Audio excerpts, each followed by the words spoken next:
Part 17. Lua's mission to the king. A short time later, a letter arrived from Abdu'l-Bahá. It called upon Lua to undertake one of her most important missions. One of her friends was present when the letter arrived, and the following is her account. It not only describes the radiant joy and happiness of Lua, who now considered herself reunited with her beloved master, but it also tells of the dramatic and moving events that followed Abdu'l-Bahá's summons. Lua was surprised when she opened her letter from the master to find that within was another letter. Suddenly her face drained of colour. "What's wrong?" I asked. Lua didn't answer. She continued reading with increased agitation. Her manner told me that the letter contained some staggering news. "It is a letter written by Abdu'l-Bahá," she told me. "It is addressed to the Shah, the King of Persia, who's in Paris." Lua hesitated, as if she thought it was almost too much to bear. "The master has asked me to take it to the Shah and deliver it in person."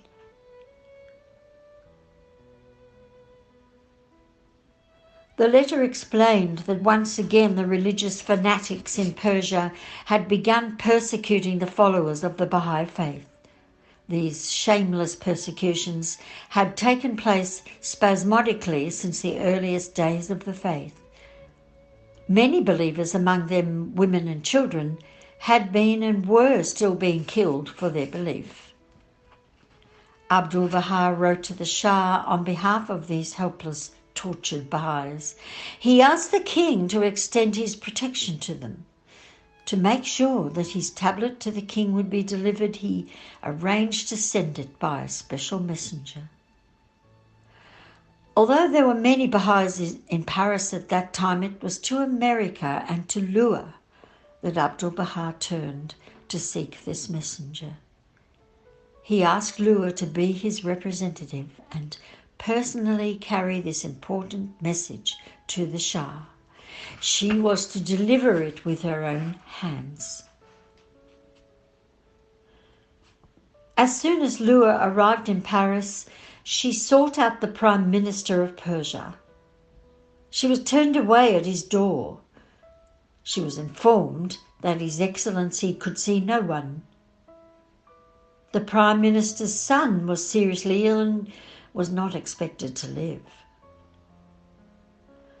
But Lua would not be sent away defeated. She turned to the official secretary and said, "Will you take a message from me to His Excellency and permit me to wait for his answer?" "There is no purpose in your waiting for his answer," the secretary insisted. "He will see no one." Lua gently persisted. "Will you ask him if I may see him tomorrow, should his son be healed in the meantime?" The secretary frowned impatiently, dismissed her and turned away. Lua did not leave. Finally, the secretary looked at her once more. She smiled at him with loving patience. He shrugged his shoulders and sighed and said, "Oh, very well. You wait here." He went into the next room, and immediately Lua began to pray quietly to herself. Soon the secretary returned, a puzzled look in his eyes.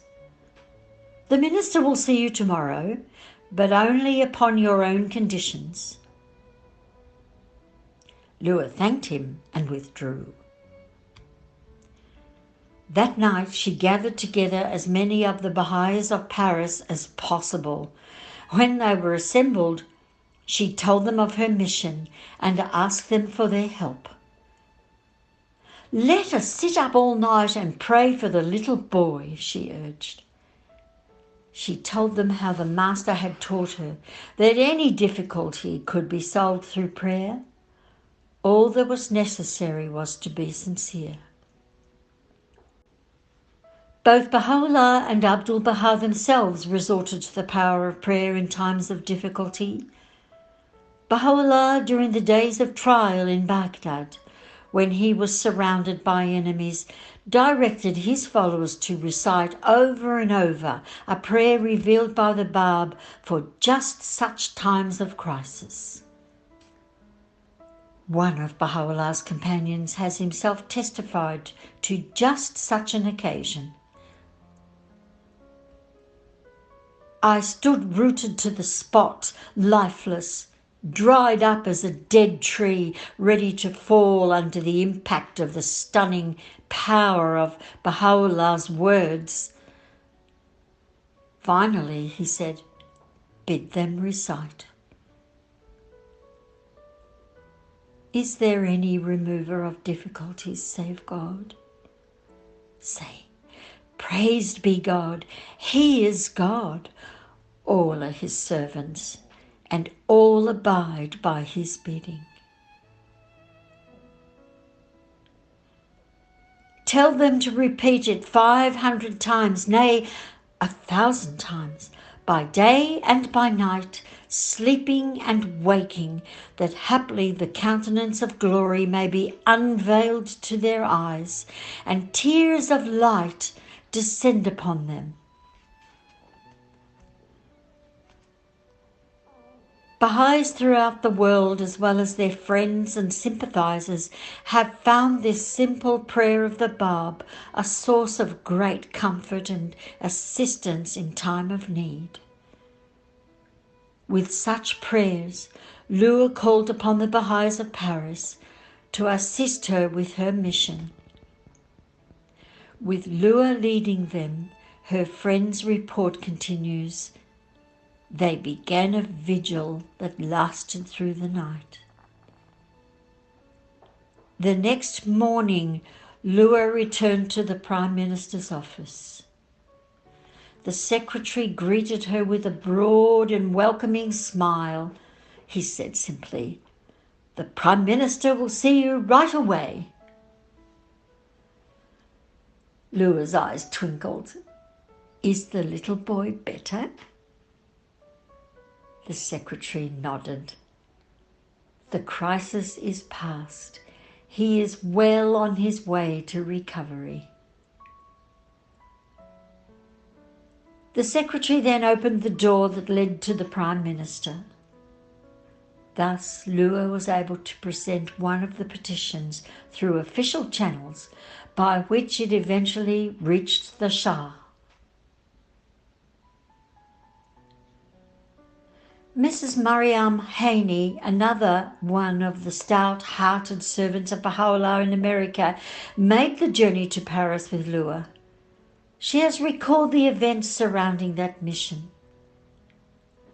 2 petitions reached His Majesty the Shah, Mrs. Haney wrote. One was presented in person by Lua on behalf of the Baha'is in Paris at the Elysee Palace Hotel, where the Shah and his entourage were staying. Muzaffar Shah left the hotel with his Prime Minister, stepped into his waiting carriage, and drove away with the petition in his hand. For some time following the presentation of these 2 petitions, there was a remarkable cessation of persecution.